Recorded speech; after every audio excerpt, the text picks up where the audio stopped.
We have a very high veteran population, a lot of people suffering from PTSD and stuff like that. And then you've got this meth crisis and other opioids and stuff like that, that it leads to other bad things. I'm Flindt Andersen, founder of PAIN, Parents and Addicts in Need. I've been in recovery since 2001, and there isn't much I don't know about recovery. And my mission is to constantly tell the truth about addiction, to make the realities of addiction, recovery, and drug culture known, and to drive awareness and advocate change that ultimately saves lives. And I'm Jason LaChance, a certified recovery coach with a passion for speaking with others and sharing their knowledge to help others seek recovery and maintain long-term sobriety. And this is the Don't Hide the Scars podcast, presented by PAIN, Parents and Addicts in Need. Well, it's nice to have another Lakers fan in the house. Nic Garcia, coach with Action News ABC 30. Thanks for joining founder of PAIN, Flindt Andersen, myself, Jason LaChance on Don't Hide the Scars. Well, thank you guys for having me, and thank you for doing this podcast and for just running PAIN, because it's good work. Thank you, buddy. We've talked a lot about it, over the years. We definitely appreciate you guys and the coverage that you give us and give this topic. It's extremely important, so thank you. Well, I got to tell you, every time we're doing a story about whether it's an overdose or, a big fentanyl bust, and I call Flindt up, come on down, right? Yeah, pretty much. And it's helpful. We were talking, and I guess sort of joking, but very, very serious, is that, look, if you recover out loud, let alone step into this, you better be available. You better realize what you're getting yourself into, and everyone that's a 12-step person knows the servitude part, but this is like solely it. That's like all we do. It's all we do. It's fine, right? Either multimedia through this, or actually Flindt running the groups on Wednesday nights, or now we have the Tuesday night open 12-step meeting, and whatever it is, it's like that's what we have to do. That's why we ask for help, so we can offer more. Right. Well, that's something I've learned from talking with Flindt so much, is you don't want to rush into it. Right. And so, and from my perspective as a reporter, we always want to get families of victims to talk with us. And sometimes it's too soon and too early, but I always leave my card and say, call me when you're ready, because it truly can save a life to share their story. Right. To share your story. You don't know who's listening. You don't know who's watching. Just like this podcast now, you don't know who's listening. Maybe it's, when it airs, or maybe it's a few months down the road or years, but just the awareness helps. Mm-hmm. And so I know that when I encounter a family or somebody, whether it's opioid or drug related, or whether it's a horrible shooting or stabbing, it's likely their worst day of their life. And I know that that's tough. We're not looking for the ratings. I'm not looking for the ratings. I'm not looking to talk to you to, get clicks or get more viewers. I truly am thinking about, let's do justice to your loved one who died. Right. And let's try to save another life, because someone watching tonight might pick up the phone and call the helpline, or, seek help from an organization like PAIN. Right. Yeah, it's, I don't know if you guys saw this, but I saw a story about that young man in Las Vegas. Did you see that? I believe his name is Jonathan Lewis. I'm going to say his name again. Jonathan Lewis, 17 years old. He was at a local high school. He was surrounded by, there was another young man who was much smaller than he was getting pummeled by a group of other students at the school. I don't know the reason why they were beating the hell out of this one kid, but this Jonathan Lewis rushes in and they killed him. And these teenagers from 13 to 17 murdered this kid. And first of all, it's such a tragedy to begin with, because this young man was actually trying to go in and save and help somebody else, and these other kids beat him to death with no regard. But I also have to ask myself, because of what I do, the kids that beat the hell out of him, were they high? Because I truly believe in most circumstances, whenever there's violence, whenever there's violence of any kind, whether it's rape, whether it's gunshots, whether it is, I would venture to say that 99% of the time there's drugs involved somewhere with this. Even with 15, 16, and 17-year-olds. Mm-hmm. But what a shame. Wow. Yeah. Look into that story, because it's all over. Did it happen on campus? I believe it did. I believe it did. Oh, wow. Yeah, or close Horrifying. to the campus, right? Or very close to it. Yeah. Horrifying. Yeah. Yeah. Wow. That's an interesting point you raised, though. Drugs, we see it so much leads to violence, or many other issues. I think I've shared with both of you before, I worked in Montana. It was my first reporting job about 6 years ago. And the meth crisis was just insane. It still is there. And it's just everywhere because it's inexpensive. Right. It's easy to access. And you think Montana Easy to make. Easy to make? Yep. Oh, yeah. Montana's closer to the Canadian border than the southern border, but it still gets up there and leads to so many other things. Violence, suicide. Right. Montana has one of the highest per capita suicide rates. I didn't know that. In the country. Only about 1 million people live there. We have a very high veteran population. A lot of people suffering from PTSD and stuff like that. And then you've got this meth crisis and other opioids and stuff like that it leads to other bad things. Yeah, especially in areas where it's that open, because a lot of people that I know, I have friends that moved to Montana because I want space. You also end up in isolation, and that is the worst thing. I mean, what you were talking about at the top of the podcast, and why you do what you do, and it's like, all those other things, rating and all that, it'll come just if you're doing the right thing. And it also offers that sense of community, and it's been proven for the last 70 years, the two greatest things that help people in recovery is a solid community and a faith in a higher power. And boy, you get out there on your own, it's pretty scary. You guys ever seen a movie called Wind River? Wind River. With Jeremy Renner? No. What you just said is this movie. But it takes place on a Native American reservation. And meth is involved. The violence that goes along with it. And by the way, it's just, in this movie, it just wasn't the Native Americans that were going through this. There's an oil company that was on this land, and you had men from all over the world that were working there, and these guys turned to violence because of alcohol and meth use. Very interesting movie to watch. It's on Netflix, but typifies what you just said. I'm going to add it to my list. I'm going to watch it this weekend because you bet. That is Montana. It takes place in Montana. I believe it. There are several reservations there. Right. Which unfortunately are very poverty-stricken in a lot of cases. Yes. And then it's so remote. People go there to be remote, and if they move from out of state to there, and it's a scary combination. It really is, and and the other thing is, a lot of people don't realize that just because somebody's Native American, that doesn't mean they're making millions of dollars every month. Right. There's a lot of poverty. There is substance abuse among Native American Indians is extremely high. No matter if it's Alaska, if it's Montana, if it's Oklahoma, doesn't matter where it is. It's extremely high. So it's something that we've tried to address over the years. I've actually spoken in front of Native American organizations. Very difficult to get into. Yeah. Very difficult. Very. But and my point here to this is, it doesn't matter if you're Native American, if you're Caucasian, if you're German, if you're Hispanic, if you're African American. It doesn't matter. Doesn't discriminate. It doesn't discriminate. It affects everybody.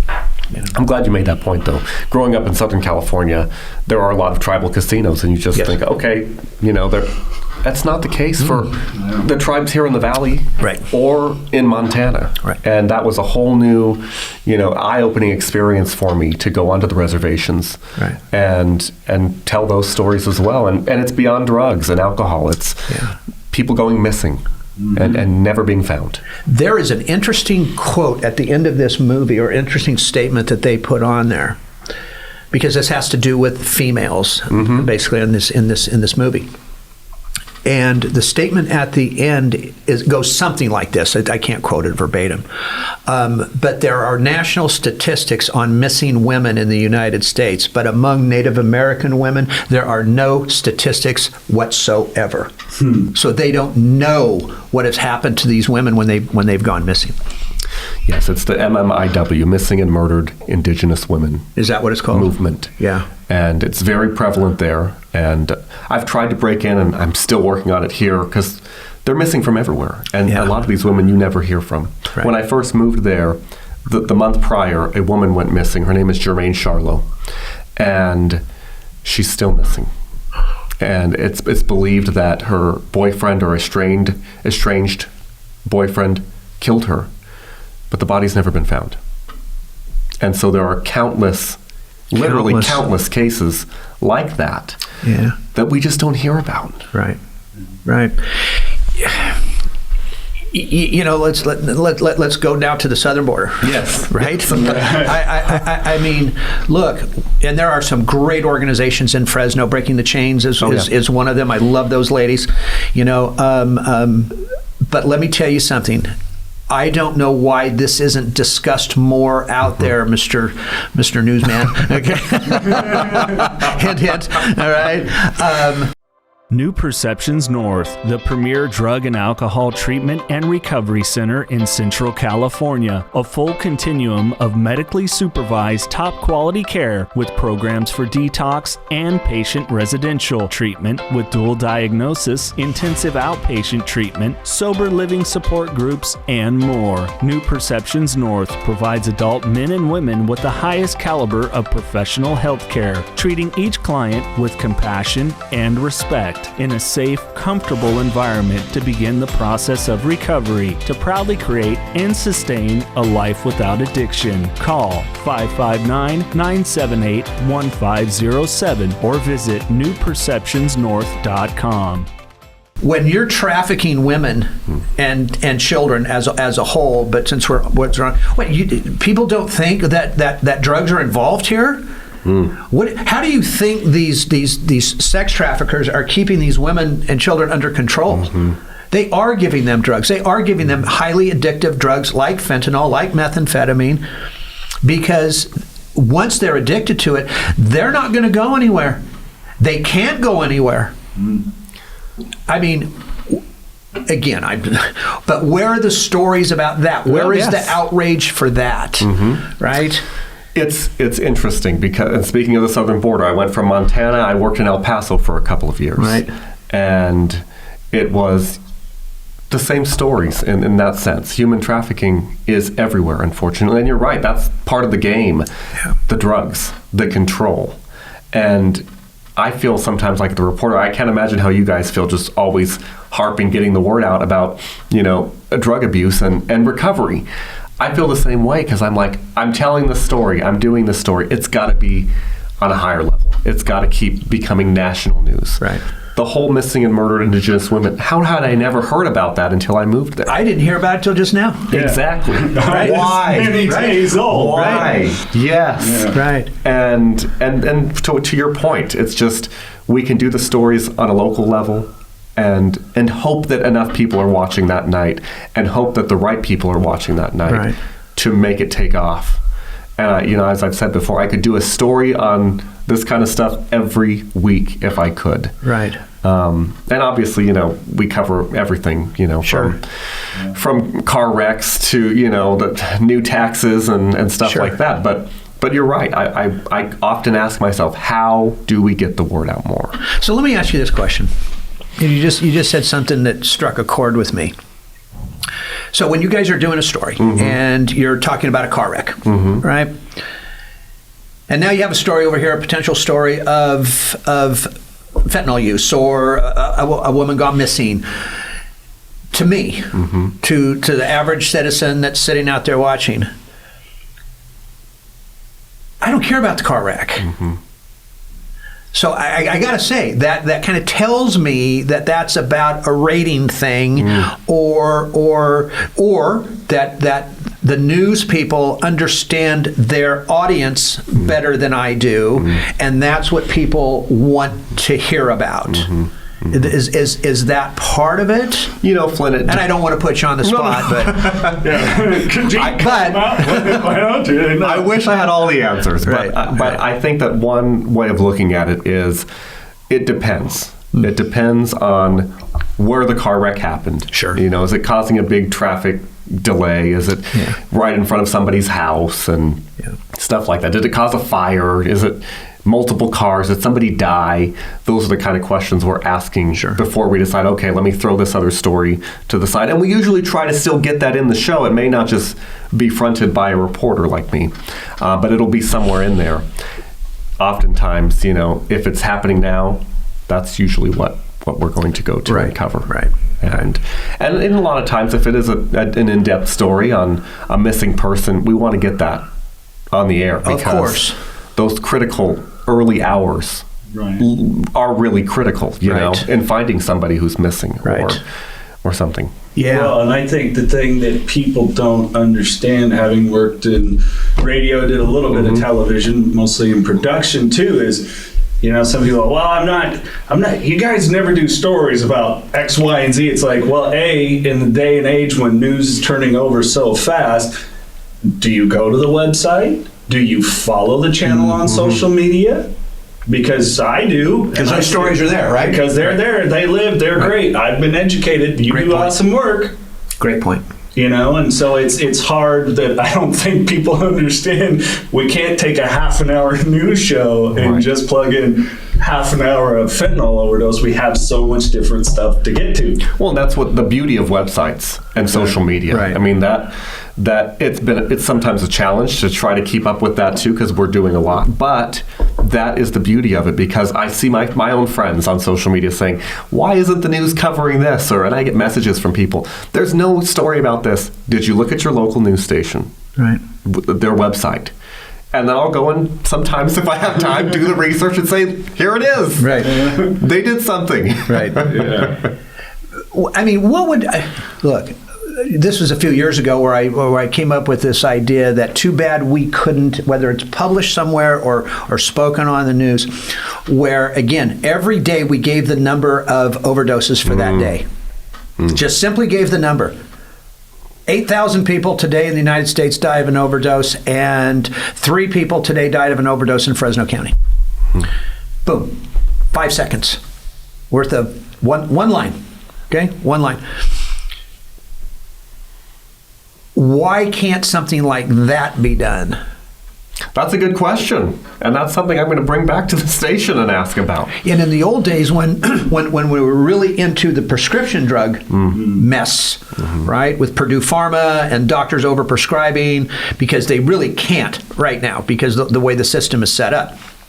I mean, there's still doctors that do, but but I really wanted to publish every day. Even if a news station, and I guarantee it's not going to happen, but even if they ran that little thread underneath the ticker underneath the names of the doctors that overprescribed for that day, because you can find out, it's all public information on what not the person they prescribed it to, but when you start putting up numbers. There's a local doctor here that prescribes 240 painkillers every month, besides about 4 other drugs, every month to each one of his patients. Yeah. It's criminal. You know, I think that... I know there's legal stuff that goes along with that as well. There is. Okay. I'm not that stupid. Okay. But just You'd be hearing from a lot of lawyers. Yes, exactly. But no, I think that part of the answer is, and then shameless plug here, Killer High.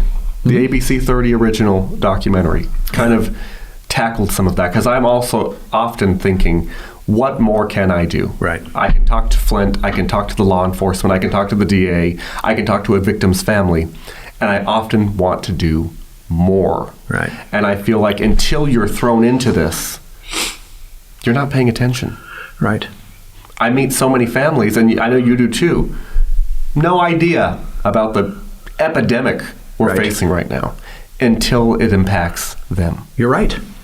You are 100% correct in that. I think everybody knows what fentanyl is, because how do you not? You can't swing a dead cat anywhere in this country without hearing about fentanyl.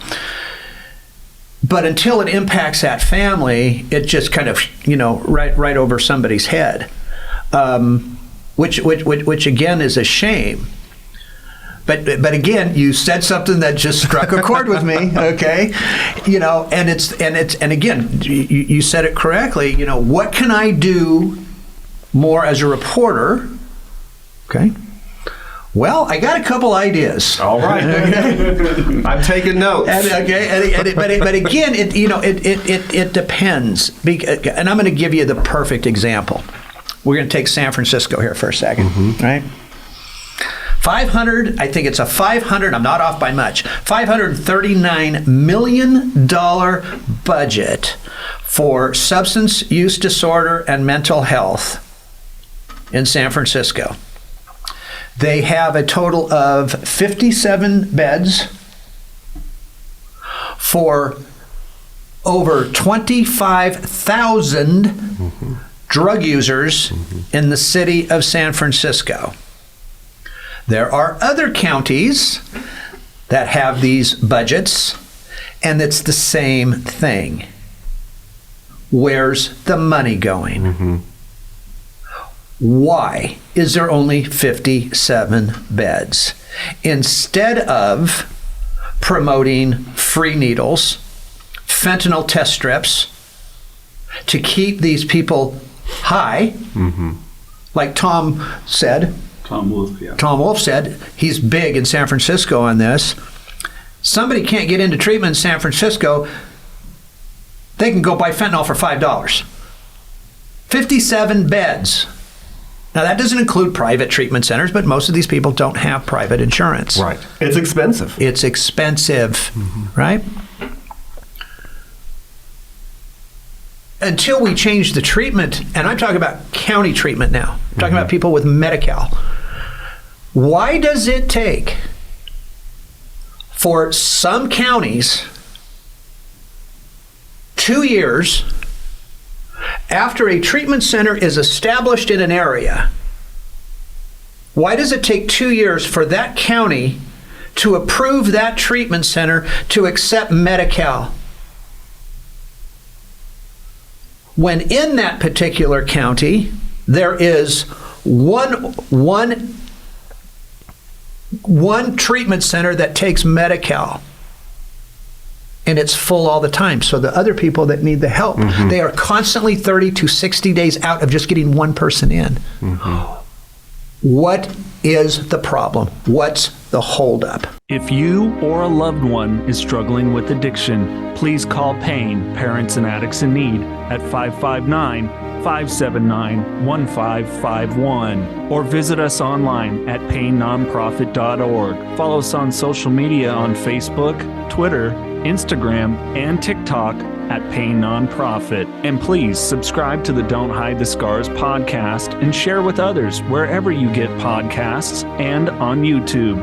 And if you would like to donate to PAIN, Parents and Addicts in Need, please click the link in the description to make your tax-deductible donation today and help us save more lives gripped by addiction. We've had this conversation a few times in the past, 2 or 3 stories that we've done together, whether it was floral fentanyl or ISO or whatever the latest was on the streets. But getting into the treatment, I think that you're right. Everybody knows about fentanyl now. Hopefully, now we can kind of turn the conversation to the treatment. The solution. The solution. Even though it's not, even though it is not, because people will go, well, there's no cure for it. They're right. There isn't. Okay, I'm not saying that. I'm not saying that all these people are going to be cured. But we have to give them an opportunity. No. Then the decision's in their lap. Why do you think? Is it the stigma? What do you think? Because I got my answer. It's so It's a freaking hydra. Here, I'm going to go the insurance route real quick. I got some dental issues. I pay for insurance, but granted, it's a subsidized kind. They're not going to cover the crowns I need to get, so I got to come up with $3,200. Well, if you have that same insurance and I went to Flindt, hey, Flindt, unfortunately, I fell off. I really think I need to do a 30-day stay. Guess what? The insurance I pay for, it's not Medi-Cal. It's still insurance I pay for, is not going to cover that stay. So you have people that are, if you're the Medi-Cal route or nothing, you're SOL, or there's these very limited spaces, or even if you're a person like me that is working lower middle class, whatever it is, you're still SOL. And I think that's part of it, is just the accessibility. And then I do think stigma is still there. There's still some families that look at many things as shameful and not strong, but that's when I try to tell people that have reached out to me, it's like, yeah, they say blood's thicker than water unless it's poison.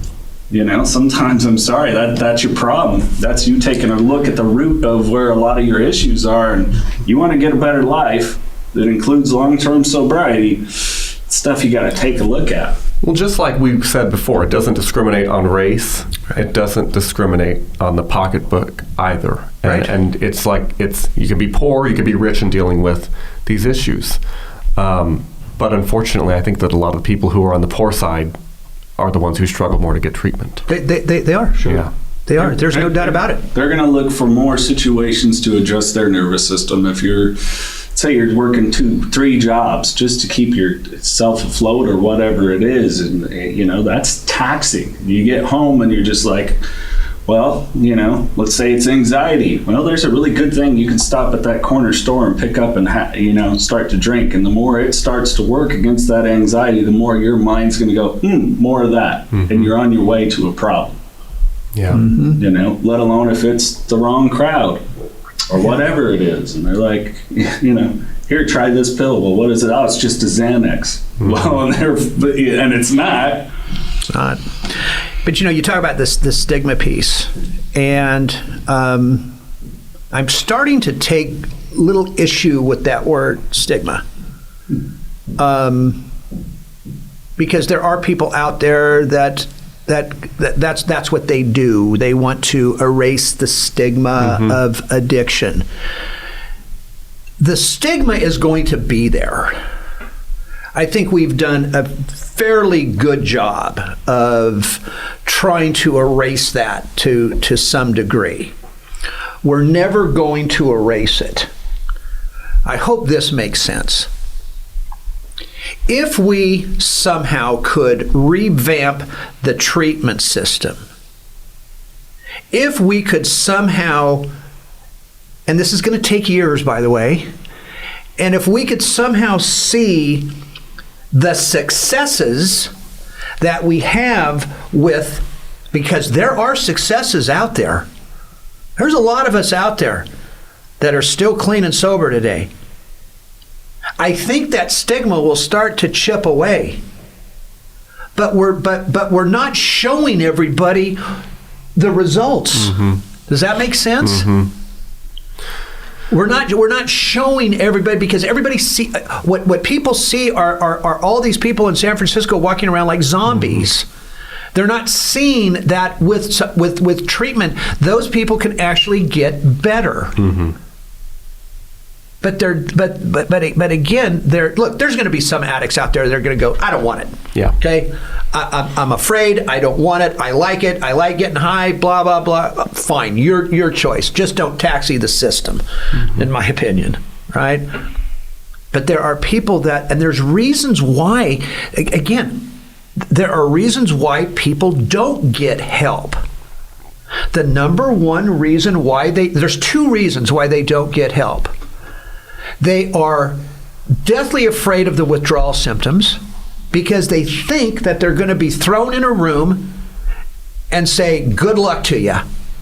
Nobody wants to go through that. And by the way, you don't have to anymore.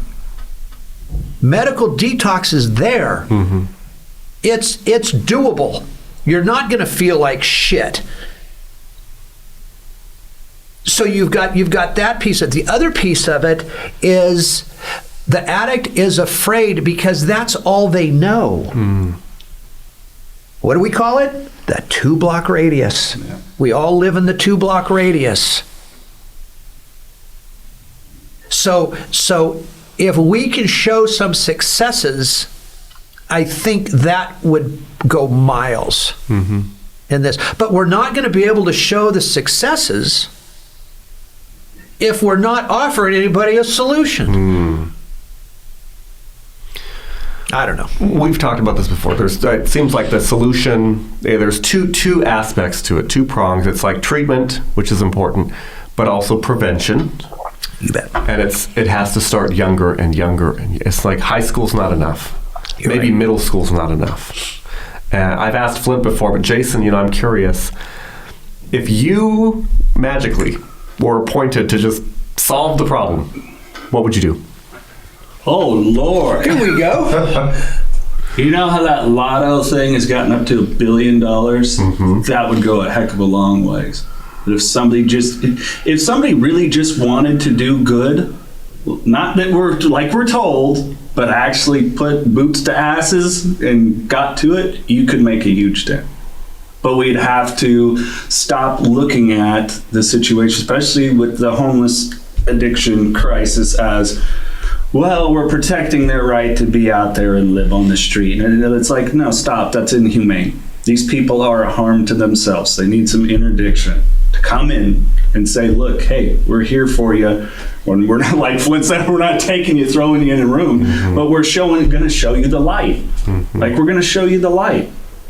And whenever we've had interaction with the younger people, there seems to be teenagers almost like a helplessness on where to go with their lives. And I see that as a lot of the gateway for a lot of them. Do you think that's more recent?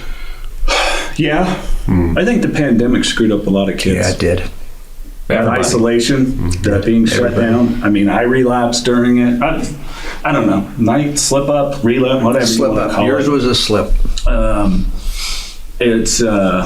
Yeah. So I think we got to stop looking at, there's a lot of funding for mental health issues now. Why are you not lumping this into it? If you're going to prescribe a medication over here to help someone with their mental, why aren't you going to prescribe something under a supervision of those that know to detox and taper them off and get them involved with other programs? If you're going to offer therapy, why not offer therapy there too? I have yet to meet an addict that either didn't have some trauma growing up or in their addiction then created a lot of trauma. So there's going to have to be a healing process too. The pandemic, you're right, it knocked everybody out of whack. I think one really positive of the pandemic, though, was it raised a lot of awareness about mental health. It did. And I think now we just have to figure out what to do with all that. Now, we know it's there. More people than ever realize that it's a problem, and it's been here for a long time, longer than we've really recognized. But now it's like, well, how do we deal with that? Well, I think it's an understanding too of people that they'll go, mental health, but then you can ask some people like, do you even know really by definition what good mental health is? It's having a strong self-identity. Right. And so a lot of people they just say it because it's what we're saying, and it's like, well, there's so many facets to that. I've suffered from depression and anxiety. I've done the work I can't remember the last time I had an anxiety attack. You know what I'm saying? The depression moments, they're not actual in depression anymore. It might just be a lull or whatever it is. And I don't say that like pat my back. It's like, people, you can do this, but I did the work. I made sure to connect with people. I have an amazing mentor sitting to my left. I've got so many wonderful things that I've gotten involved with. It's all there and available to you. And yet there's some of those things that people extra need, that like we were saying with the insurance and 57 beds in a city of 25,000 addicts, it's where's the availability for them? And especially in San Francisco, because a dear friend of mine, her brother's there, and she's afraid he's going to die because guess what? He sent a picture of the place that he's staying, that they're putting him up. It's nice. He's not working. He gets enough money for it, and he sent a picture of his 2 new pairs of Jordans and matching Jordans hats. Like, what's the incentive there? Where's the incentive? You're not going to hit rock bottom. Flindt had your rock bottom, my rock bottom, We talked about medical detox and being a thing. You're not going to be thrown in a room, but do you have to hit rock bottom? No. To get help? No. No, you don't. And by the way, not everybody's going to hit a rock bottom. Okay. And just to be real clear on my view on rock bottom is that there isn't one.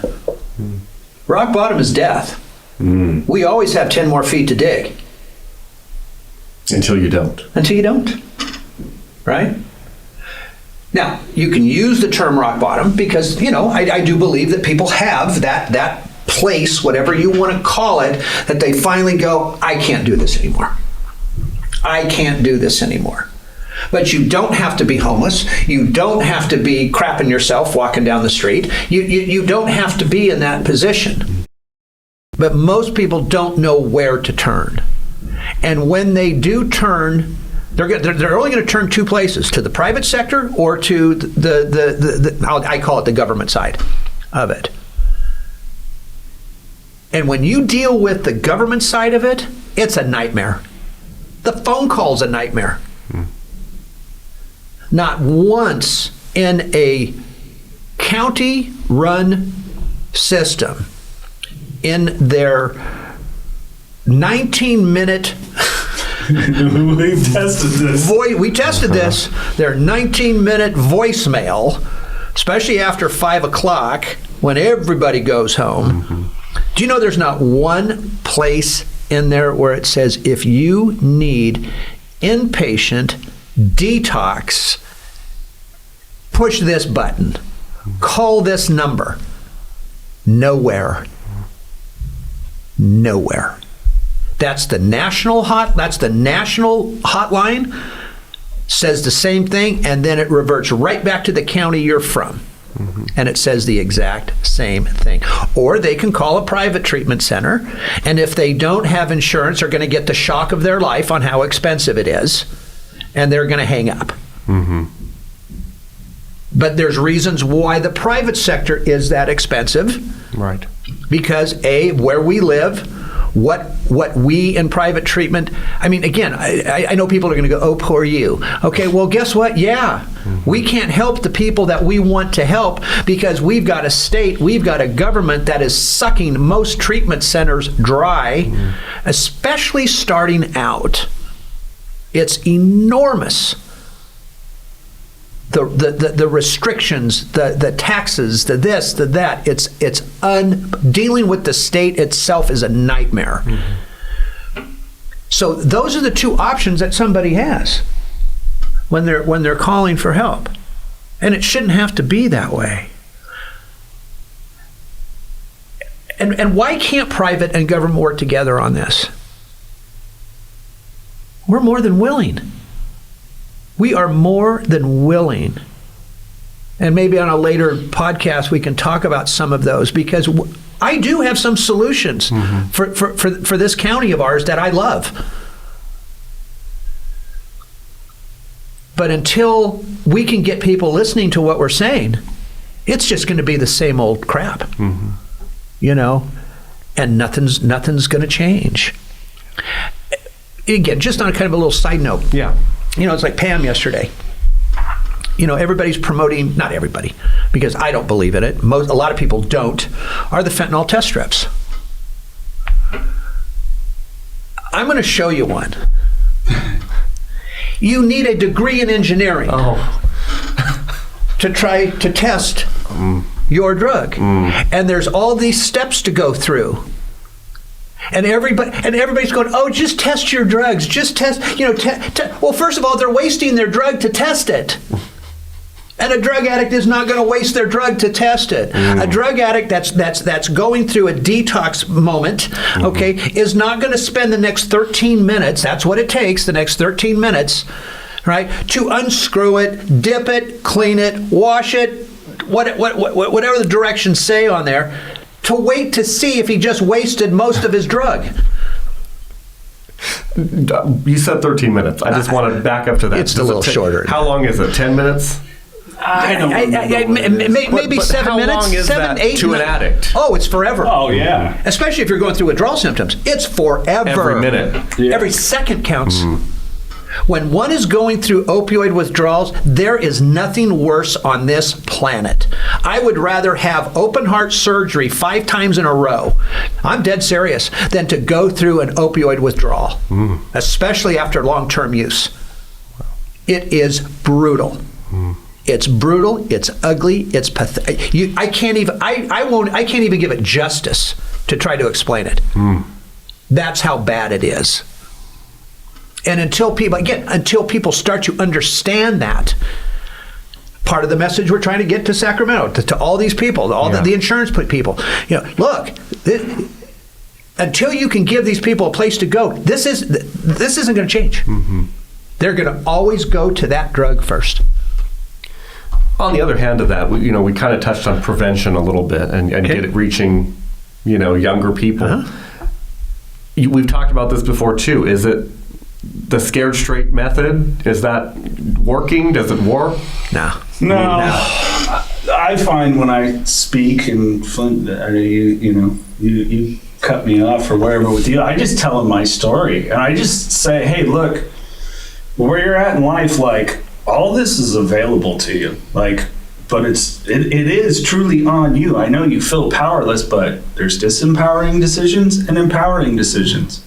And where your life goes, I just try to encourage them, ditch victimhood. Like, I know something, all of us have had some sort of trauma, be it a big one, a little one, whatever it is. Maybe that girl you liked or whatever it was rejected you in junior high and it stuck with you or whatever it is, you know what I'm saying? And losing your mom at an early age could be this variety of things. Like, it is on you. You're stronger than you know.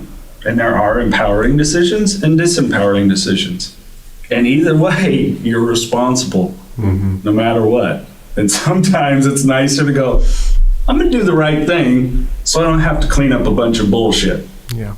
But I also think that when you're talking to kids, and there's another aspect to this, which I'll get to in a second.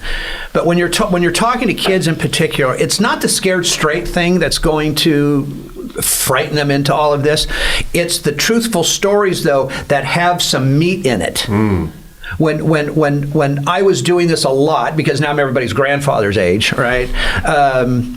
When I would tell them stories of a situation I was in or how I was feeling or what I did in order to get my drug or who I may have harmed. These kids are like this, okay? They're paying attention. But and on a side note, I got a call from a young man yesterday from Chapman College in Chicago. They wanted to interview me he's doing a project, and they found us somehow, okay? And 9:00 last night, this kid, Noah, he calls me from Chicago. And it's a piece on addiction, but the love and kindness. And I said, how do you define love and kindness? I said, if you're assuming that you're just going to love somebody through this, you're down the wrong path. So how do you define love? How do you define kindness? How do you define compassion in this? Okay? To me, there's too much of that. Again, I know I'll catch flack for this. There's too much of that without a consequence. And I believe that it's the parent that needs to hear this. Not the 12-year-old, not the 15-year-old, not even the 17-year-old. It's the parent that needs to hear this.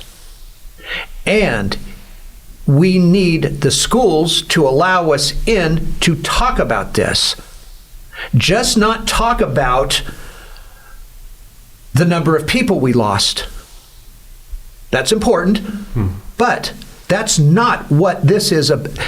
This is about not having to lose any more people. And this is what you do to stop losing more people. So that prevention piece is so important, but it's got the parents. And again, how do you? How do you get the parent there? Yeah. Well, it's hard to convince some people that, hey, you play into this, and the most loving thing is to change your accessibility. Like, okay, if you're the one providing Junior at 24 years old with all of his financial means, it might be time you shut down that part. That's actually being loving, like letting them stand on their own. Like, that's a very loving thing. That some people, yeah. Well, and I don't know that it's tough. Like, there's no free meals in nature. Right. Nick, I mean, you had to leave LA, you had to go to Montana, then you had to go to New Mexico because you had a goal and a thing. Right. It might have been comfortable. It was a struggle. It was a struggle. I'm sure it was. It might have been real comfortable. Maybe your family was like, I don't know, Nick. As you're sitting in the snow in Montana, okay, and then you're going to 125 degree heat, right? Snow up to my eyes. Right. And you're going, get me a cab, get me out of here. But would it have been more loving if your family said, no, just stay here, we're going to help you, or hey, we got your back, it's going to be tough, but don't forget we're here. That's loving. Yeah. Right. I think there's confusion. There is. Absolutely. There is. Yeah. I had a parent one time walk in here. I will not say of what nationality this was, okay? But seriously, I met with the mom and the dad, and she literally thought, this is an old school mom, okay? And she thought if her son got married and ate more, okay, he would be just fine. I swear to God. I just looked at this lady. I just said, "Can you bring me a plate?" Because I love the food that she was making. If I did, I said, "Can you bring me a plate?" And then I said, "Lady, you're so off base. It's not even funny." Yeah. But again, it's just. But there are still a lot of old school families like that. Oh yeah. Oh yeah. And also, generations that have grown up with the just say no. Sure. The red ribbon week. Sure. Once a week. Oh, what a farce! Don't get me started on all that. And it really needs to be in everyday integration. Yeah. And this country just spent, I can't tell you how many millions of dollars on Red Ribbon Week. Because it was in October. And by the way, now that October is over with, where are all the... I still got my red hair. He does. Where are all the advocates now? I haven't seen anybody out there talking about it. Where are the people there that are in it, really, truly in it on a daily basis? In the trenches. Yeah. Instead of just pick and choose when they want to come out and say something. Yeah. Go away. It's my comment to them. Go away. You're doing more damage than good. Well, we've talked about that too. I mean, there are people who mean well. Of course. But No sometimes question. it does more damage. But sometimes it does. Yeah. Especially if you're spouting, I hate the word misinformation. We sound too much like we're in the derangement period. But they are just, misinformed people, or they overstep their knowledge on things. Yeah. A very valuable thing to do, and I've really learned it in the time I've been here with Flindt, is I don't know, but I know someone who does. Give me a bit. And that's what I love about you and about your station. Okay, seriously. I can only speak about with what we do. Sure. As a team. All right. You guys have never misquoted me. You've never misquoted anything that we have said here. You have been right on it from day one. And most of the stations around here have. I have to say, we're fortunate in Fresno, not to blow smoke, okay, but we are very fortunate to have a news media here that is supportive, and they're not giving false information. There's integrity on this. There's integrity there, and we appreciate that. And I'm sure you guys don't get that a lot, but we appreciate it more than you realize. Thank you. No, I appreciate to hear that. We are I'm thankful to be in the Fresno market because a lot of our viewers do recognize that, and it's something we take seriously. Yeah. And it's gone through the people who get hired, here as reporters. We take it very seriously. Right. It's our integrity, it's our reputation. Yep. And you're right. I see it across the board. I'm fortunate to be at ABC 30, where we really do take that. What you tell me, it's going to go in the story as is. I'm not going to do a gotcha piece and say, well, Flindt said this, and no. Right. Because we want our viewers to be informed. And I feel like local journalism, no matter where you are in the country, your local TV stations are there for you. We live in the community. Yeah. We don't want to share misinformation. Right. And I think a lot of people hear something and they believe it to be true. And then they spread that. And that's how we have this big fake news and misinformation problem. Is I hear so many people say, I get my news from YouTube. But who do you get your news from on YouTube? Right. Who is it? Is it Joe Schmo? Right. Or is it a reporter who has done the work? Right. And we're competing with a lot of people now. Everyone can be a journalist because they've got their phone. Right. And they can share it to TikTok or whatever. But and slice it up and cut it up. And how is that being vetted? Right. How is that being vetted? Right. Well, it's the thing, too, that I hope there's a shift, and we've kind of talked about it, but not in these words, is that I do notice with our conversations, we will often go back to something to make sure that it landed with us in the proper way. I think that happens a lot with people, too, is wherever they're at in that moment, mentally, emotionally, how something lands with them, then it's how we recall it from there that's usually attached to that emotion, and then it's put out there, and it's like, you might want to go back and read that again or watch that again. You ever talked with someone and they get something totally different out of a movie than you, and it's like, like what state were you? That movie made me so sad. It's like, what are you talking about? They saved the little kids. They found these abducted children. And it's like, what do you mean? Yeah, but they were abducted. Right, that's sad. But and I think there's a lot of that goes on with people too, and in this space that. It's like, Narcan, that'll get them sober. It's like, no, you do your research. You missed something there. You heard it saves lives, and so you connected it to sobriety and whatever it is. I think that happens a lot. At least I see it. Well, yeah. It's just like on this packet that I'm going to show you. Okay, when we're off of the fentanyl test strip, it says on the packet. By the way, it's from a company called Dance Safe. Oh, right. They're dance promoters. Right.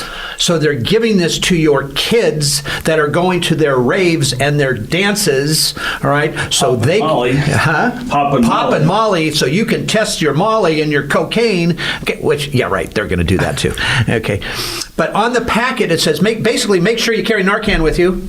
Oh, okay, Dance Safe, do you honestly think that the addict is able to self-administer Narcan when they're going into an opioid overdose? Or even the casual user. Right, right? You can't. What do you mean? So be specific. At least do what's right here. Be specific. You might have to say, make sure someone you're with has Narcan. Instead of now giving that message that, oh, hey, if I just take it with me, I'm going to be good to go. Yes. And hope that you and your three friends, that all of you aren't using the same drug. Oh, right. My goodness. Right. Well, on the note of Narcan, which we've come strides. Yep. Because strides, yeah. I remember I was in Montana 6 years ago, and I remember doing the first story I ever did with Narcan then, and learning about it. But then to move to different parts of the country and even come back here and realize that people didn't realize that this was widely available. Oh, yeah. For a long time, for years. Yeah. I feel like in the last couple of years, we see it a lot more, but it's like you could have gotten it 6+ years ago. Absolutely. Absolutely. Again, it seems like because of lack of information, we're always a step behind. We're always 10 steps behind on whatever disaster is coming our way.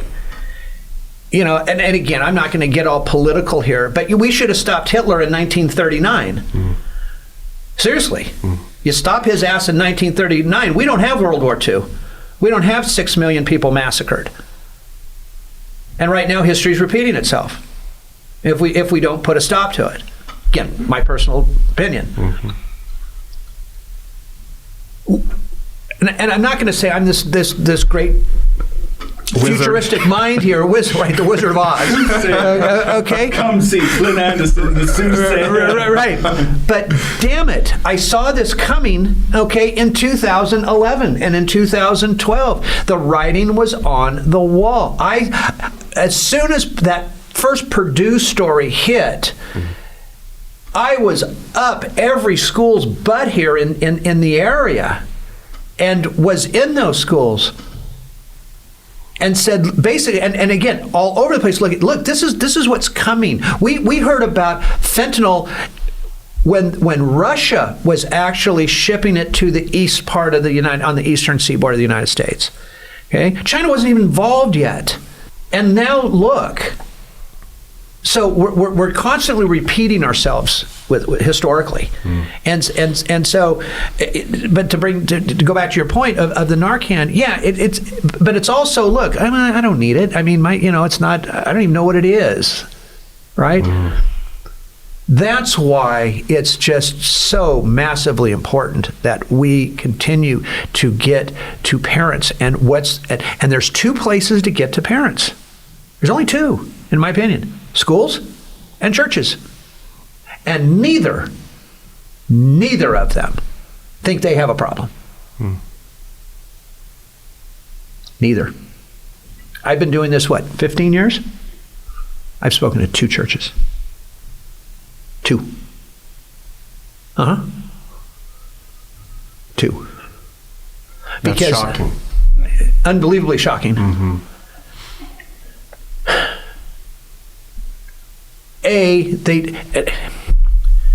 There's reasons why they don't allow us in.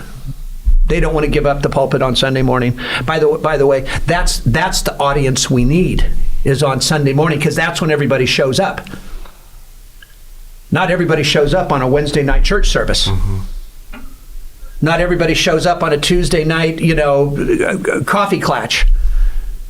We need to be in front. And I'll tell you what, when I did that to these 2 churches, it was phenomenal how these people responded to it.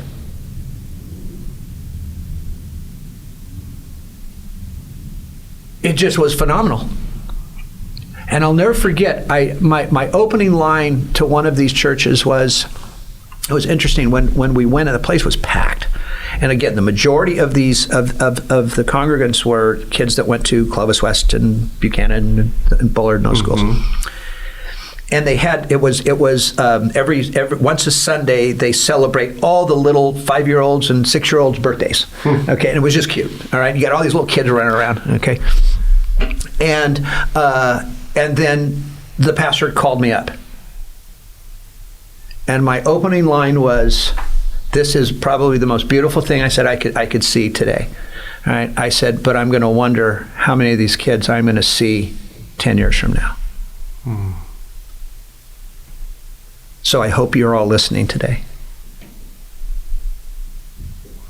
Yeah, because that's and again, as statistics go, there's probably 3 or 4 of them that have gone down that road. So the importance of parents. So again, we're going to go back to the newscaster, Nic Garcia, my favorite newscaster in the world. Okay. Is it appropriate for a newscaster, a news station, to go to a school and say, "Why aren't you allowing this?" It's a fair question. I think it is. It's a fair question. I think it is.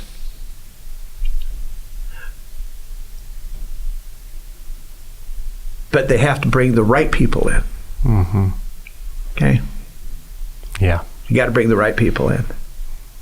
It's one thing to bring in an out-of-town, half-assed celebrity to tell their story that gets paid $25,000 and gets back on the plane and goes home again, to the people that actually live in the community and know what they're talking about and leave something with the people they're talking with. I can't get more honest than that. Well, because you're here Yep. And if that strikes a student, they can find you. They can come here and talk to you. Right. Mm-hmm. By the way, 7 days a week, anytime, day or night. Well, takes me back to the beginning. If you're going to recover out loud and you want to make yourself available. Make yourself available. You better be available. Because there's nothing worse than somebody going, hey, you can call me anytime. And then at 2 o'clock in the morning when the phone rings, that person goes, it's just so-and-so, I'll call him in the morning. And there's nothing to call back. There's nothing to call back. Right. You make the commitment, stay with it. Yeah. You know. Food for thought. Absolutely. Food for thought. No, good, fair questions to ask. Yeah. You know, those are, our job is not to be a lapdog, it's to be a watchdog, and those are the questions that need to be asked. Because see, this is, and this is what's important as well. There are organizations out there that are talking about the fentanyl crisis. Mm-hmm. And it's important that they continue to do so. But what we're talking about right now is, and let's just take our law enforcement people who I adore. And when they go into these schools, they're doing it. They're talking about it. I love it. But nobody's going to call them on a Thursday night at 2 a.m. Unless somebody's dead. That's when they get the phone call. These people have to know who to call. Yeah. Right? They need to keep pushing it. They need to keep doing these things. Because I'll tell you what, I respect the hell out of DEA. I respect the hell out of our district attorney's office. But nobody's calling them unless somebody's dead. Again, just food for thought. Yeah. Well, Mr. Andersen. Well, Mr. LaChance. Nick, thanks. Thank you for having me. It's been a pleasure. This has been great. This has been just fantastic. And again, what you guys do, what you've done, is to be more than commended. You know, again, 15 year ago, those first 4 or 5 years, trying to get anything on a news cycle was just damn near impossible. And you guys have, Channel 30 has been with us the entire time. There's people within Channel 30 that have, that have fought this fight, alongside me. Yeah. And we're grateful for you guys. We really are. I take a lot of pride in that. We have really taken this on, just as you guys have, to be there. I feel that as a station, we've taken it on.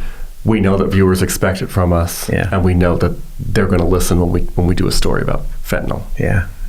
Thanks, buddy. Thank you. Appreciate it, man. If you or a loved one is struggling with addiction, please call PAIN, Parents and Addicts in Need, at 559-579-1551, or visit us online at painnonprofit.org. Follow us on social media on Facebook, Twitter, Instagram, and TikTok at Pain Nonprofit. And please subscribe to the Don't Hide the Scars podcast and share with others wherever you get podcasts and on YouTube. And if you would like to donate to PAIN, Parents and Addicts in Need, please click the link in the description to make your tax-deductible donation today and help us save more lives gripped by addiction.